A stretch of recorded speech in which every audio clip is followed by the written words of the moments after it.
Hello student, good morning everybody. I welcome all of you at Hemdisha English classes. This is Hemant. I am going to teach you lesson number 3, The Midnight Visitor. Writer is Robert Arthur. This chapter belongs to The Footprints Without Feet, class 10th. Lesson number 3, class 10 from Footprints Without Feet, The Midnight Visitor, Robert author. इसका अर्थ है आधी रात का आगंतुक। आगंतुक का मतलब होता है कि बिना बुलाया मेहमान, जिसको अपन बिना बुलाए मत कुछ तो मेहमान होते हैं इनको अपन बुलाते हैं बाकायदा, और कोई बिना बुलाए आ जाता है तो उसको आगंतुक बोला जाता है। तो इस पाठ का नाम है मिडनाइट विजिटर। क्लास 10th की, स्टैंडर्ड 10th की किताब फुटप्रिंट्स विदाउट फीट से लिया गया है। इसके राइटर है रॉबर्ट ऑर्थर, जो जासूसी नॉवेल्स किताबें इनमें लिखने के लिए माहिर हैं। और ये लेसन नंबर 3 है, chapter number 3। Oswald was a secret agent staying in a French hotel. The young and romantic writer Fowler comes to meet him as he was writing a book on detectives, but he was disappointed to see a fat and sleepy fellow. He realizes that he is exactly the opposite of what he had imagined. Then comes the thrill with the entry of another agent, Max. Oswald cooks a story and balcony and police and forces Max to jump out of the window. In the end, Fowler was impressed by Oswald's cleverness and presence of mind. ऑसबल एक गुप्तचर था, जासूस था। वह एक French hotel में ठहरा हुआ था। एक युवा और रोमांचकारी लेखक फॉलर उससे मिलने के लिए आता है, क्योंकि गुप्तचरों पर किताब लिख रहा था। लेकिन वह मोटे और बेढंगे आदमी से देखकर निराश होता है। उसने जो कल्पना की थी उसे महसूस होता है कि यह तो एकदम ही विपरीत है। तभी दूसरे गुप्तचर मैक्स के आने से रोमांच आ जाता है। ऑसबल जल्दी ही बालकनी और पुलिस की कहानी गढ़ लेता है और मैक्स को खिड़की के बाहर कूदने को मजबूर कर देता है। आखिर में फाउलर ऑसबल की चतुराई और सूझबूझ से प्रभावित होता है। ये तो विद्यार्थियों समरी हो गई। आइए अब अगला पाठ, इस पाठ को आगे पढ़ना चालू करते हैं। Ausable did not fit any description of a secret agent Fowler had ever read. Following him down the musty corridor of gloomy French hotel where Oswald had a room, Fowler felt let down. It was a small room on the 6th and top floor, and scarcely a setting for a romantic adventure. Oswald was, for one thing, fat, very fat, and then there was his accent.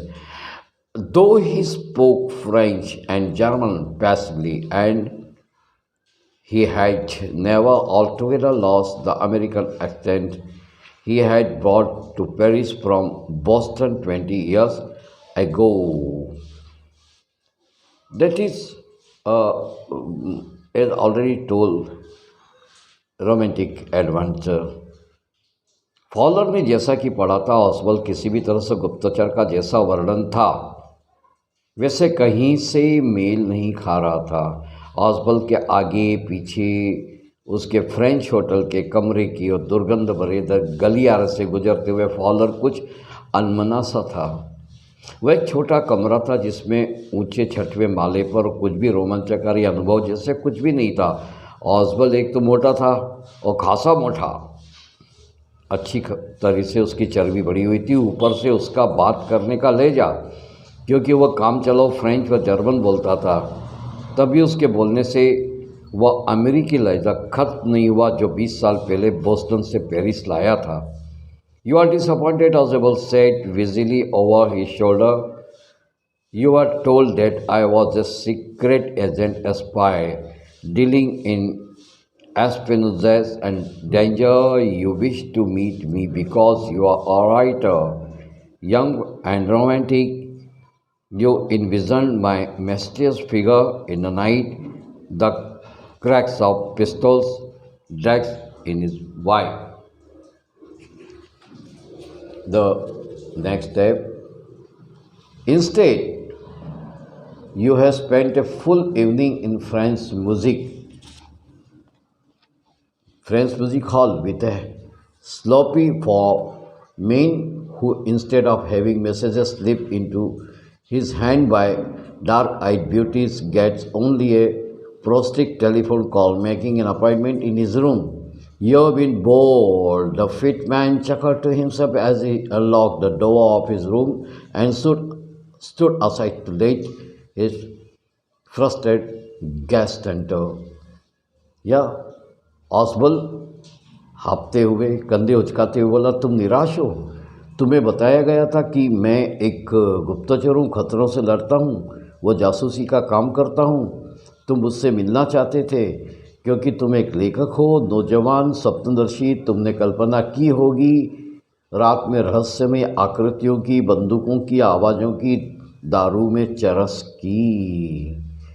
इसके बजाय तुमने एक French संगीतालय में आलसी मोटे आदमी के साथ नीरस शाम बिताई है, जो हाथ में हाथ डाले खूबसूरत हसीनाओं के साथ समय बिताने के बजाय अपने कमरे में केवल काम के सिलसिले में आए फ़ोन सुनता है।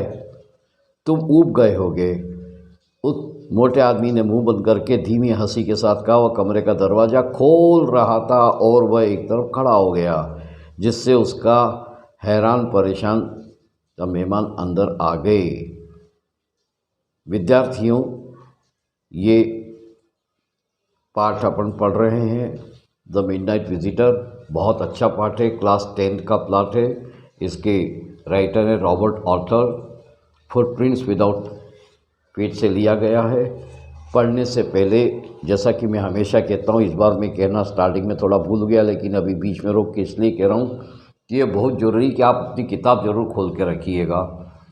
किताब से मेरा मतलब गाइड से बिल्कुल भी नहीं होता है, ओरिजिनल जो किताब है उसको खोल के रखिएगा।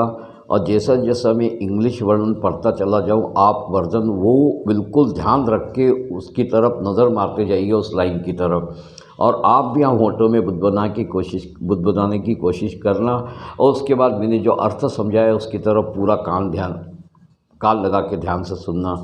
गारंटेड आपको कोई तकलीफ़ नहीं होगी आगे चल के। आइए अब अपन पैराग्राफ नंबर 3 की तरफ जाते हैं। इसमें मैं पैराग्राफ टू पैराग्राफ समझा रहा हूँ, किसी पार्ट पे लाइन टू लाइन भी समझाता हूँ, किसी पार्ट पे पैराग्राफ टू पैराग्राफ। परंतु इसमें मेरे पैराग्राफ टू पैराग्राफ समझाने का मतलब है कि पूरा पैराग्राफ में अगर बीच बीच में लाइन तोड़ दी तो उसका एक आनंद है, उस सीखने का मज़ा जो है, लिंक वो टूट जाएगी। इसलिए पूरा पैराग्राफ में पढ़ के पूरा पैराग्राफ ही समझाऊंगा। Thank you. Come on, let us read ahead. You are totally disorganized.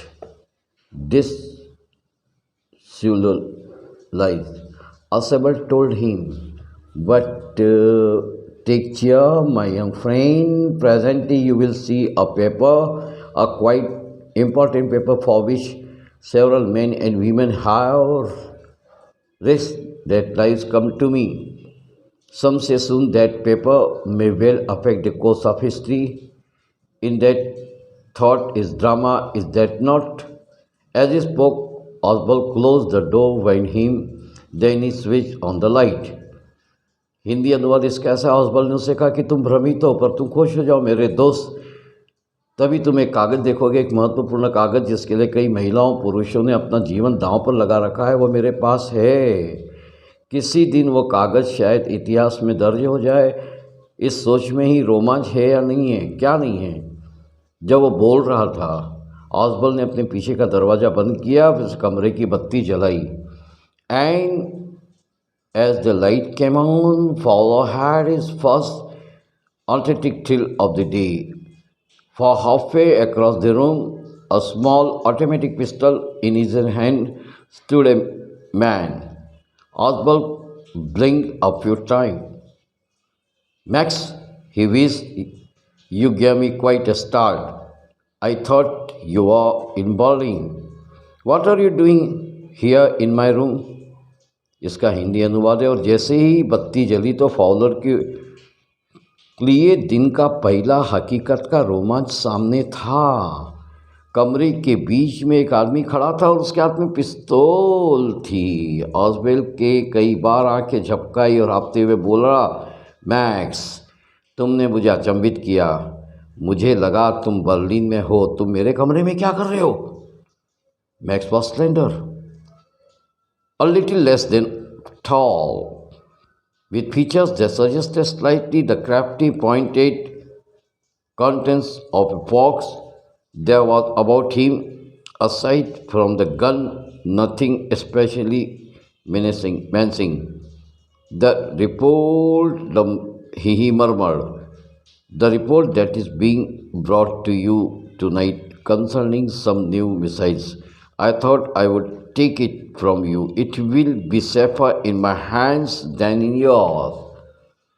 Max पतला दुबला मध्यम कदकाठी का था, जिसके चेहरे के भाव से वो चतुर लोमड़ी की तरह चालाक लग रहा था। उसके बारे में यह बात पक्की थी कि एक तरफ बंदूक थी और धमकी भरे अंदाज में खड़ा था।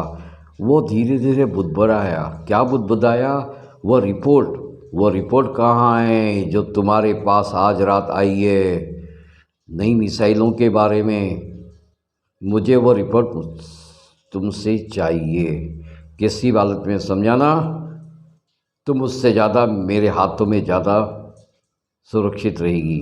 वो रिपोर्ट जो है तुमसे ज़्यादा मेरे हाथों में ज़्यादा सुरक्षित रहेगी, समझो। Assemble moved to an armchair and sat down heavily. I'm going to raise the dough with the management this time, and you can bet on that, he said grimly. This is the second time in a man that somebody has got into my room to that nuisance of a balcony.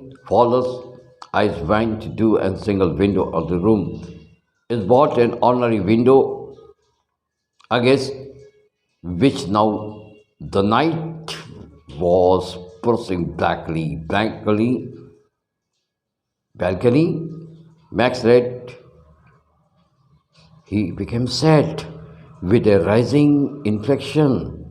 No, a passkey. I did not know about the balcony.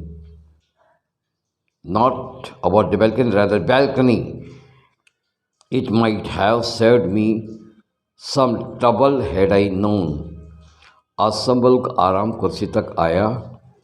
ऑसबल आराम कुर्सी तक आया और थके हुए भाव से बैठ गया और दुखी होकर बोला, इस बार मैं अधिकारियों के सामने अपनी बात रखूँगा। तुम्हें देख लेना, ये 1 महीने में दूसरी बार हुआ है जब कोई मेरे कमरे में इस बालकनी से आया है। फॉलर ने कमरे की खिड़की को एक तरह से निगाह की। वह साधारण खिड़की थी जहाँ से रात का अंधेरा साफ दिखाई दे रहा था। बालकनी? मैक्स ने कहा, आश्चर्यचकित तो नहीं तो मैं तो गुप्त चाबी से दरवाज़ा खोल कर आया हूँ। मुझे बालकनी के बारे में पता ही नहीं है। अब अगर मुझे पता होता तो मुझे इतनी परेशानी होती ही नहीं। It's not my balcony, Ausable said with the extreme irritation. He belonged to the next apartment. He glanced explanatory at Fowler. You see, he said, this room used to be a large unit, and the next room, through that door there used to be the living room. That was used to be the living room, but it had the balcony which extends under my window now. You can get onto it from the empty room to 4 doors down, and somebody did last month. The management promised to break it up. One day haven't. ऑसबल बहुत खींचे स्वर में बोला। मैं ऊपर वाले का भी जो पैराग्राफ पढ़ा इसका हिंदी अनुवाद बता रहा हूँ। ऑसबल बहुत खींचते हुए स्वर में बोला, खिसियानी बोली, ये मेरी बालकनी नहीं है, ये तो दूसरे के घर की बालकनी है। उसने फॉलर को समझाने वाली निगाहों से देखा। तुम देखो तो ये कमरा इस बड़े से घर का एक हिस्सा हुआ करता था, और यह दूसरा कमरा इस दरवाजे से बाहर मेरा कमरा होता था। इसमें बालकनी थी जो कि मेरी खिड़की तक बढ़ी हुई है। तुम खाली और कमरे से होते हुए 2 दरवाजे बाद वहाँ तक पहुँच सकते हो, और यही किसी ने पिछले महीने किया और अधिकारियों ने उसे बंद करवाने का वादा किया था, मगर उन्होंने नहीं किया। Max glanced at Fowler, who was standing stiffly not far from Oswald, and waved the gun with a commanding gesture. "Please sit down," he said. "We have a wait of half an hour, I think." 31 minutes, Oswald and moodily. "The appointment was for 12:30. I wished I know how you learned about the report, Max." The little spy smiled evilly. "And we wish we knew how your people got the report, but no harm has been done. I will get it back tonight. What is that? Who is at the door?" क्या होता है? आगे ऐसा माना जाता है कि गुप्तचर ज़्यादातर जेम्स बॉन्ड जैसे होते हैं, वे चतुर होते हैं, रहस्य में, हाथों में पिस्तौल व शराब में चरस लिए हुए। लेकिन ऑसबल एक अलग तरह का गुप्तचर है। वह बहुत मोटा व बेढंगा व्यक्ति है। वह हाव भाव और देखने में किसी भी तरह जैसा गुप्तचरों का वर्णन होता है उससे मेल थोड़ी खाता है वो। Who is the follower and what is his first authentic thrill of the day? Follower कौन है? उसके लिए दिन का पहला असली रोमांच क्या है? ये यहाँ पे सवाल पैदा होना चालू हो सकता है, लेकिन एक बात रोक के मैं इसलिए बता रहा हूँ कि आपको थोड़ा सा अगला स्टेंजर समझने में दिक्कत नहीं आए।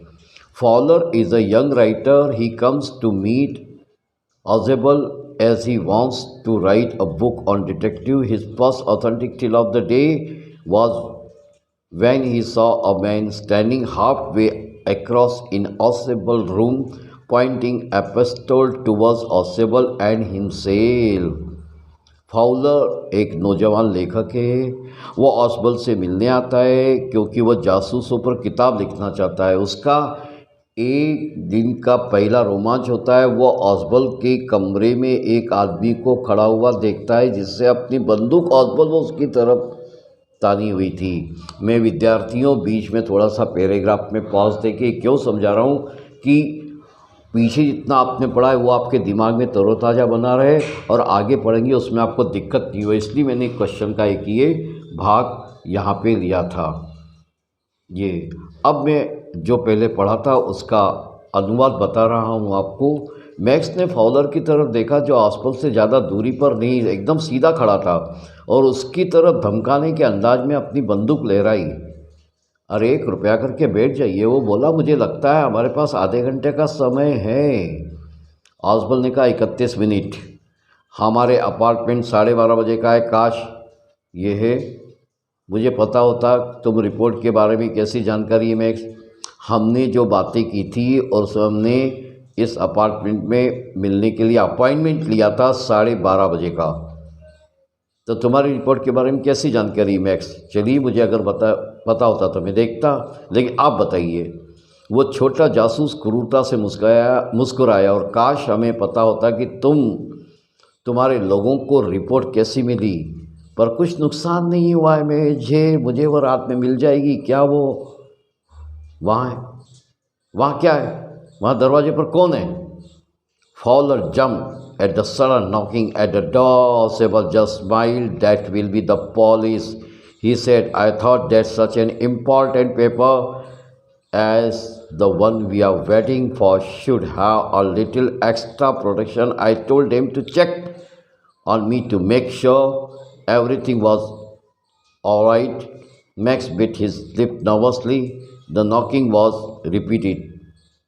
"When will you do now, Max?" Oswald asked. "If I do not answer the door, they will enter anyway. The door is unlocked and they will not hesitate to shoot." अचानक दरवाजे पर खटखटाने की आवाज़ सुनकर फॉलोअर उछल पड़ा। ऑसबल जरा सा मुस्कराया। "शायद पुलिस होगी," वो बोला। "मुझे लगा कि इतना महत्वपूर्ण कागज़ जिसकी कि हम प्रतीक्षा कर रहे हैं उसकी कुछ अतिरिक्त सुरक्षा होनी चाहिए। मैंने उन्हें कह दिया कि मेरी निगरानी रखे और देखते रहें कि सब कुछ ठीक ठाक है। थैंक्स ने घबराते हुए होंठ काटे। दरवाजे पर दस्तक लगातार होती रही। ऑसबॉल्ड ने पूछा, अब तुम क्या करोगे मिस? अगर मैं जवाब न दूं या दरवाज़ा न खोलूं तो वे तो आ ही जाएंगे। दरवाज़ा खुला और गोली चलाने में हिचकिचाएंगे नहीं। Max fakes was black with anger as he backed swiftly towards to the window. He swung a leg over the sill and sent them away. He warned, I will wait on the balcony, send them away, or I will shoot and take my chances. The knocking at the door became louder and the voice was raised. Mr. Ozable, Mr. Ozable. Max का चेहरा गुस्से से काला पड़ गया। जैसे कि वह तेज़ी से खिड़की की तरफ गया, उसने खिड़की के चौखट पर पैर लहराया। उन्हें वापस भेजो, उसने धमकी दी।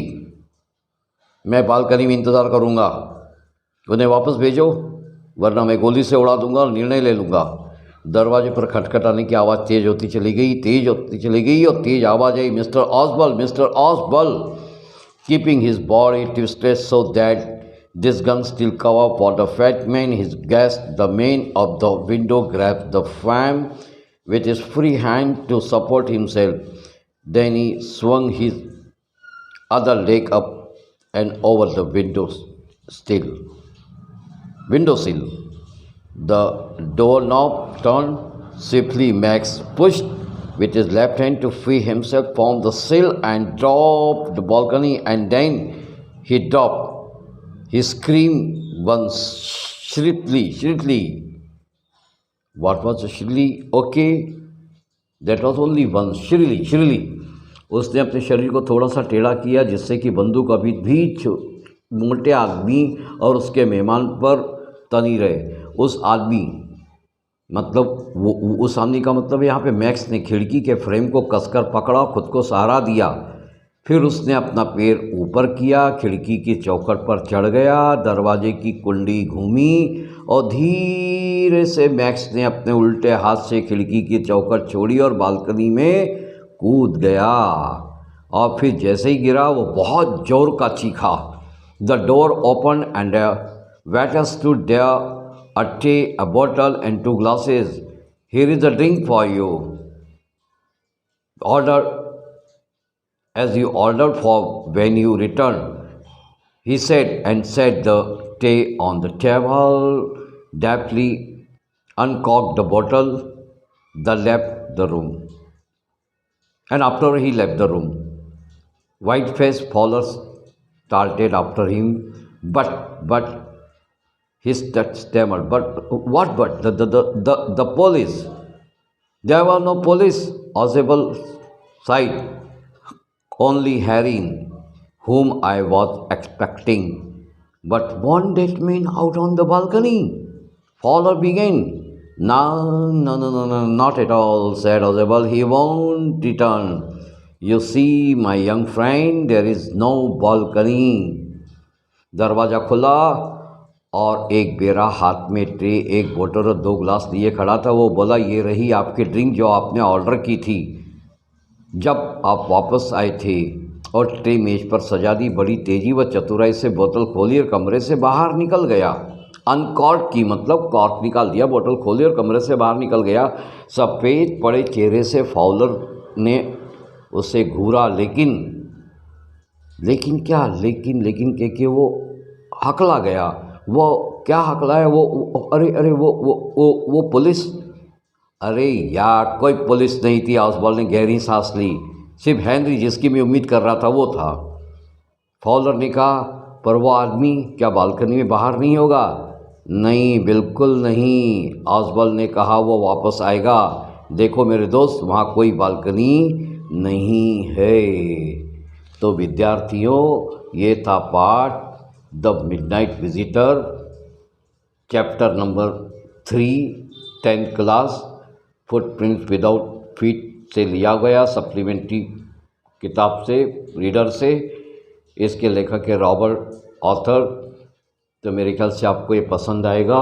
इसको अच्छी तरह से पढ़ने के बाद अच्छे क्वेश्चन आंसर्स की तैयारी कीजिएगा अगले पार्ट में अपन फिर से मिलेंगे और अगले पार्ट मिलने तक फोर्थ पार्ट में अपन मिलेंगे इसी की फुटप्रिंट्स विदाउट फीट के। तब तक के लिए आप खुश रहिए। तब तक के लिए तो खैर तो कहने की बात होती है, लेकिन हमेशा खुश रहिए, मस्त रहिए, अपने आप की अच्छी तैयारी कीजिएगा।